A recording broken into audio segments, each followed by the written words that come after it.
खुफिया इनपुट पर दिल्ली की क्राइम ब्रांच ने रोहिणी इलाके में एक ऐसे एनकाउंटर को अंजाम दिया जिसकी गोलियों की थर्राहट बिहार तक सुनाई पड़ी।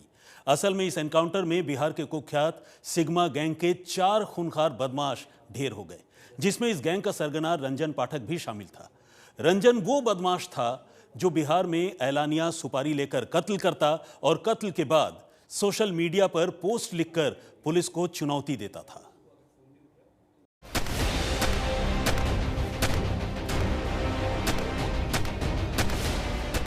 यह है दिल्ली के रोहिणी इलाके का बहादुर शाह जफर रोड। आमतौर पर इस रोड पर भीड़ कम ही रहती है और जब बात आधी रात की हो तो ये भीड़ और भी कम हो जाती है। लेकिन इसी बहादुर शाह जफर रोड पर 22 और 23 अक्टूबर की दरमियानी रात को दिल्ली पुलिस और खूंखार गैंगस्टरों के बीच पहले एक हॉट चेज और फिर एक ऐसा एनकाउंटर हुआ कि सुबह होते होते वो खबर देश की सबसे बड़ी सुर्खियों में शामिल हो गई।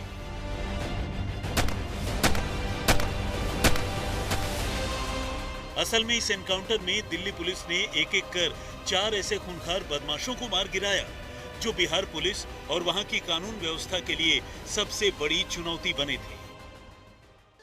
बिहार का कुख्यात बदमाश रंजन पाठक अपने 3 साथियों के साथ दिल्ली में मारा गया।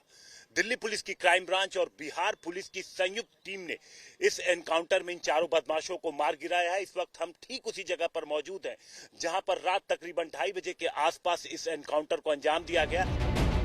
सिग्मा गैंग, जी हां, यही नाम था बदमाशों के। इस गैंग के सरगना रंजन पाठक ने पुलिस की नाक में दम कर रखा था। बिहार से दिल्ली पहुंचे ये बदमाश एक जाली नंबर वाली हचबैक कार में सवार थे और इस इलाके से गुजर रहे थे। बिहार पुलिस से दिल्ली पुलिस को इन बदमाशों के बारे में जानकारी मिली थी, जिसके बाद पुलिस ने इनका पीछा करना शुरू किया।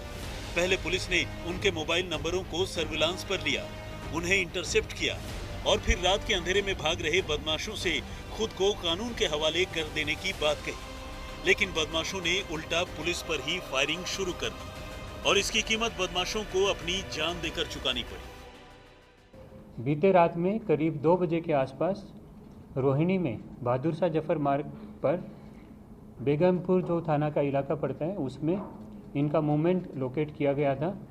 तो उस समय पुलिस की जो पार्टी थी वहाँ पर उसने इनको रुकने का एक आग्रह किया था, जिस पर उन्होंने जवाबी कार्रवाई में पुलिस की टीम पर फायरिंग की। पुलिस की टीम पर फायरिंग होने पर सेल्फ डिफेंस में पुलिस ने भी, दिल्ली पुलिस की टीम ने सेल्फ डिफेंस में इन पर फायरिंग किया, जिसमें ये चारों लोग इंजर्ड हो गए। इन चारों को इंजर्ड फॉर्म में तुरंत ही इमीडिएटली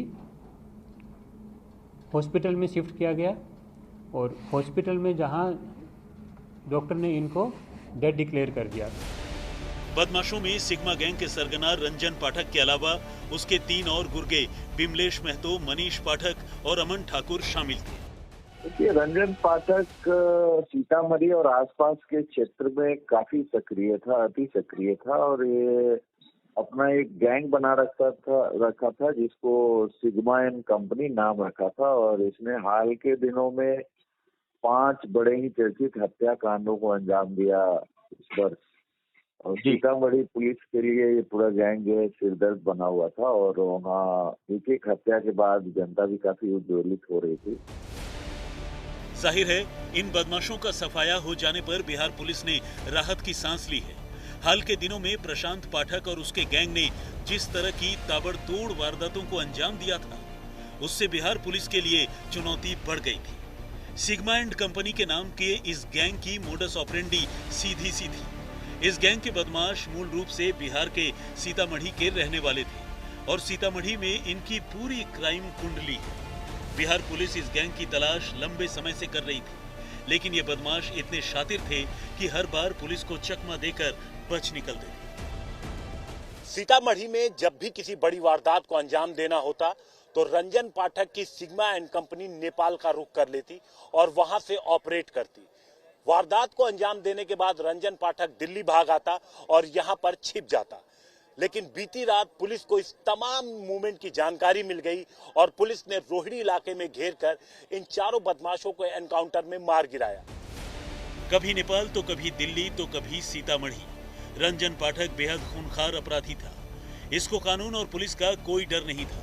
एक बार जब ये सुपारी ले लेता तो सीतामढ़ी से भागकर नेपाल चला जाता और फिर नेपाल से अपने गुर्गों को कमांड देकर वारदात करवाता था। अपराध के बाद रंजन पाठक अपने गुर्गों के साथ नेपाल से दिल्ली भाग जाता। रंजन पाठक अपने अपराधों का बायोडेटा खुद बनाता था, उसे सोशल मीडिया पर शेयर करता था। सीतामढ़ी में इसका गैंग जब कोई वारदात करता तो उसकी जिम्मेदारी भी लेता था। रंजन पाठक पर बिहार में 7 FIR दर्ज हैं। इनमें आर्म्स एक्ट का केस भी शामिल है। बिमलेश महतो और अमन ठाकुर पर 4 केस हैं। इनमें हत्या और आर्म्स एक्ट जैसी गंभीर धाराएं हैं। जो 4 बदमाश दिल्ली एनकाउंटर में मारे गए, उनमें मनीष पाठक की कोई क्राइम कुंडली नहीं मिली है। अरविंद ओझा के साथ हिमांशु मिश्र, दिल्ली, आज तक।